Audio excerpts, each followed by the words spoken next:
Good morning. This is Private Banking Advisory.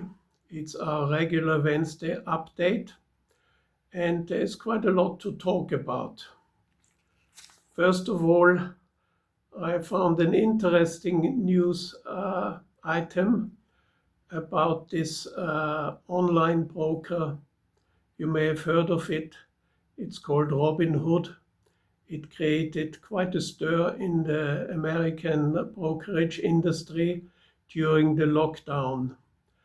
And it seems to make decent progress with some innovative ideas.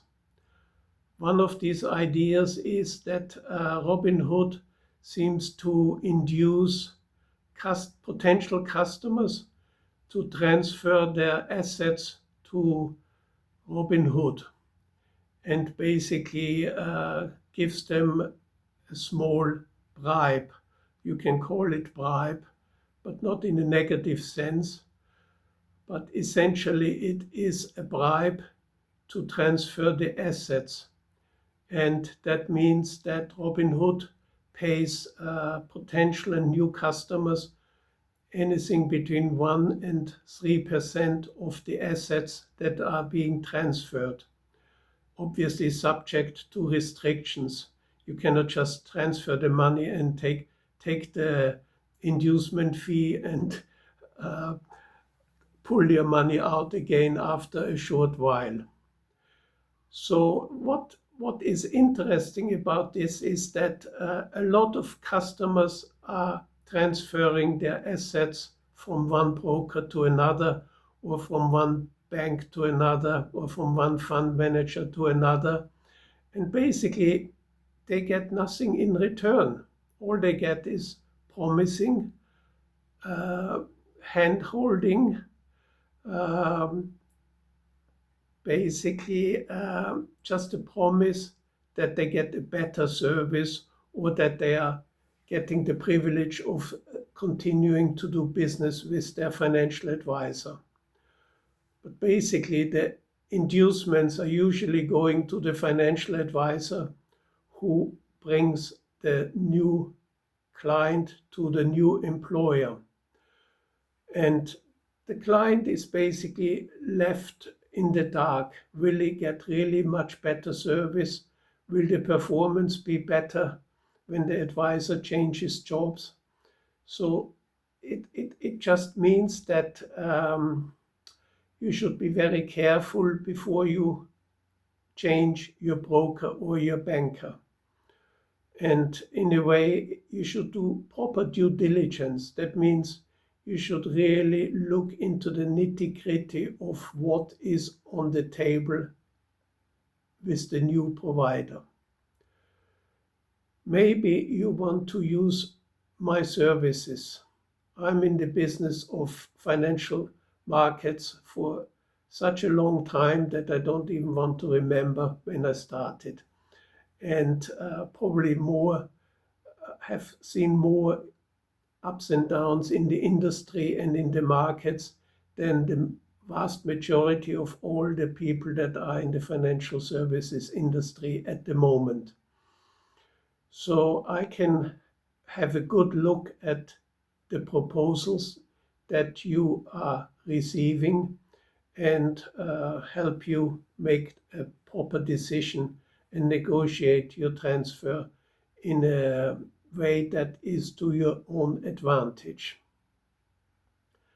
Now, to change the subject, the recent news flow about Ukraine, Gaza, North Korea is not very encouraging. Is there anything that a careful investor should be aware of or prepare for? In my opinion, it may look like a very remote possibility, but I always remember a very rich investor in the late 70s that was advised by the broker where I had my first job. This customer was keen to invest in American bank deposits, CDs. The amounts were always 10 or 50 million per transaction. But we had very strict restrictions about which banks were acceptable to this investor.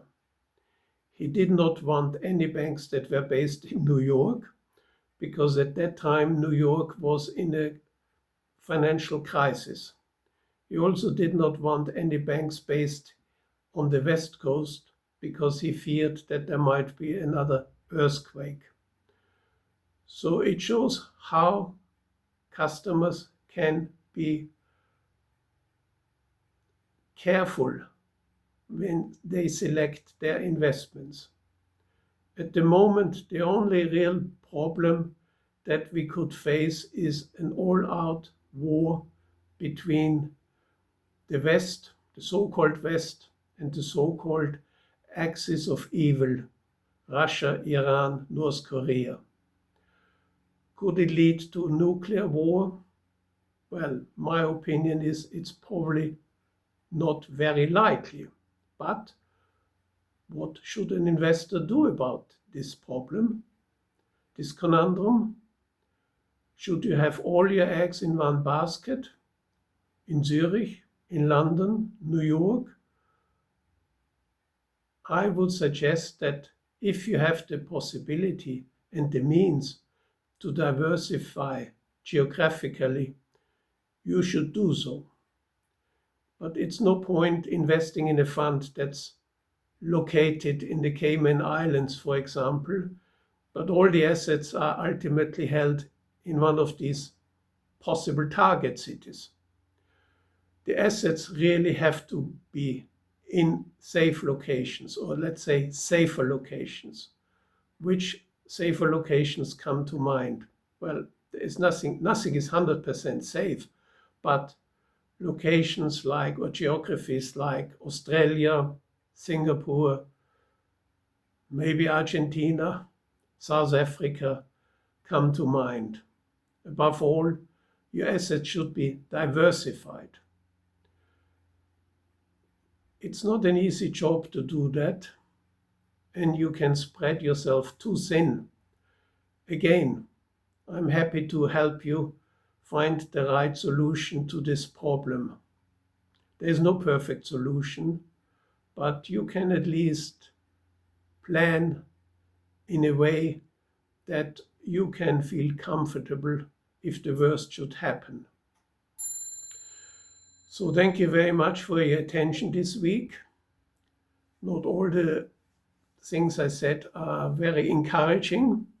Keep up the spirits. Financial markets generally look quite good and promising at the moment.